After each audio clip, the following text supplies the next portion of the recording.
Hey, welcome to Clearwater North.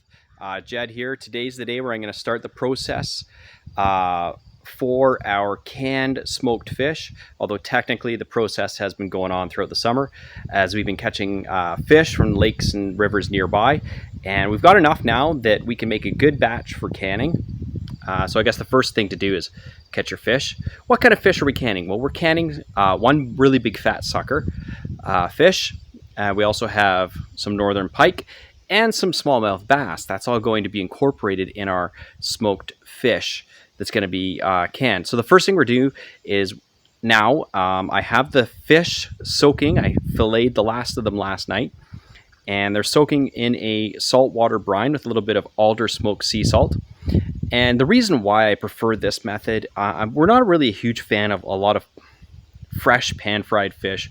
However, it's something nice to have this smoked fish. And when you can it, you don't have to be all that particular about how you're filleting the fish, because the bones just go in and it becomes a source of extra calcium. So to start, let's go over some of the equipment. Right now, what we're using, we have here our smoker. It is not a top-of-the-line smoker. In fact, it's one of the bottom ones. It has a temperature gauge on it, which is important because we're going to want to maintain this fire, the smoke inside of it, at about a temperature between 225 and 250 degrees Fahrenheit, as the smoke really is kind of dehydrating and taking the risk of the moisture and protein combination that produces lots of bacteria. The wood we're using today, we're using some maple. Maple is the number one wood we tend to use in our wood furnace here. And what we're going to do is I've chopped it up into small pieces, and I'm going to light this up. And in about a half hour, we should be at a good temperature where I can control it to about 225 to 250 degrees Fahrenheit, and we can get smoking on that fish. So we'll see you in a few minutes. Okay, so I got a nice bed of coals that I've started, and the temperature now is consistently around 250 degrees. And the smoke coming out of here kind of reminds me of a train, because it's supposed to be just a steady stream of smoke coming out. So what I've done is I've taken out my fish fillets, and they're not the prettiest, but the point is not for them to be pretty. They're going to be canned. So there's still lots of pepper on them, different things. I'm okay with that. Now I'm going to place them into the smoker and bring the temperature back up again, and we'll have to be smoking this for quite a long time. The point of this is still to try and reach an internal temperature of 160 degrees. So we are killing all bacteria and at the same time changing the pH and the texture level so that it's not friendly for bacteria. So I'm going to get on that, and we'll check on it in a few hours.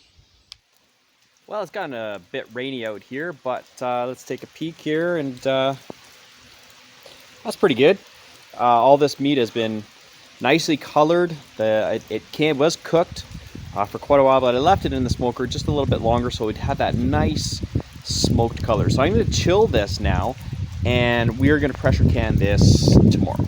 So I've gone to the next stage, and what I did for the second step is I used pint jars, and I packed 3 pint jars with all the fish that we had from yesterday's session where we did the smoked fish, and I put them in bones and all, because those bones are going to disintegrate as we pressure can them. I'm now, since then, I didn't add any water. I just put the fish into the jars, leaving 1 inch worth of headspace. And now the process is we're going to pressure can them for 90 minutes. That's at full pressure. So really, in pressure canning, the first step is to bring it up to pressure. And how you do that is, as you're heating it up, you're going to see a point. For my particular pressure canner, I have a little button that pops up. When this button pops up, that means that it's got to release steam, and it releases steam for at least 10 minutes. So I set my timer. As soon as I see that button up, 10 minutes of straight steam pouring out. Then I put my weight on, and once the weight starts to jiggle, then I know I've got about, I can start setting my timer, and that's at full pressure. That's 90 minutes. Any meat product is going to be 90 minutes in my particular pressure canner, and in most cases, that's what you're doing. Because when you're pressure canning meat, you're not only trying to kill the bacteria that has air, you're also trying to go higher than that. It's an extremely high temperature that you're going. You're going beyond the 100 degrees Celsius of boiling. The steam is creating even more heat to help kill any bacteria. including botulism. And so that's why we're pressure canning it. So we'll take a look at that pressure canner in a few minutes where we can see that button pop up and the steam release. And then we'll take a look at the finished product.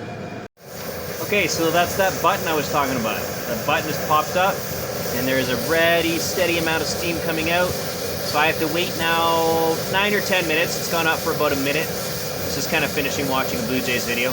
And yeah, and then after that, I can put on the weight, which is a 10-pound weight today. For 90 minutes it has to be there. I'm stressing that because that's what the recommendations almost all universally say for preparing meat. And even though our meat is already smoked and prepared, we still want to make things safe.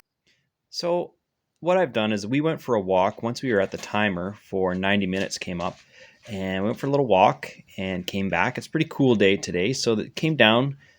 You can notice a little bubble, little button came down. So I'm going to take this off because we are probably close to the same pressure now. And I'm going to take off the lid. And looks like we ran a little bit on the dry side. That's okay. So here it is. Ow. And I have some oven mitts here. Maybe I'll grab those instead. And here it is. So you can get a view of that. There is our canned smoked fish. Now this one's a little bit more on the challenging side, but you get yourself a pressure canner and you can do this too. Well, it helps if you've got access to the fish as well. But don't let those things hinder you. Don't be afraid. You can do this. Have a good one. Bye.